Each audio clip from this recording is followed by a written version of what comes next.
আসসালামু আলাইকুম সবাইকে। আজকে আপনাদের সাথে একটা পেজ নিয়ে কথা বলবো। এই যে সেই পেজটা, এখান থেকে আমি একটা জিনিস অর্ডার করেছিলাম, তো সেটা নিয়ে আজকে কথা বলবো।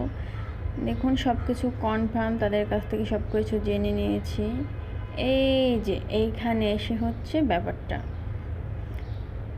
আমি কিছু বীজ অর্ডার করেছিলাম তাদের কাছ থেকে। তো তারা দিয়েছে, এটা প্রাইস ছিল 200 টাকা, আর সেটা বলা ছিল যে 20 প্রকারের বীজ থাকবে।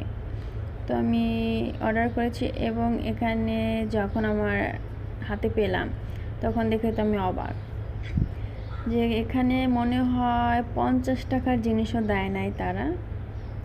তো অনলাইনে এমনই হয়। তো আমি খুবই আপসেট। এখানে দেখুন, মানে কত অল্প অল্প করে তারা বীজ দিয়েছে।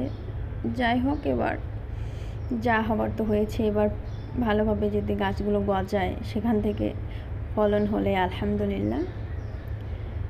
তো অনলাইনে পেজগুলো, আর নামটা মেনশন করছি না, কারণ তাদের এটা বিজনেস, তো আমি তাদের নিয়ে কিছু বলতে চাই না। তো আরেকটা বিষয়, আমার হাজব্যান্ড একটা ঘড়ি অর্ডার করেছিল, তো সেটাও পাইনি আমরা।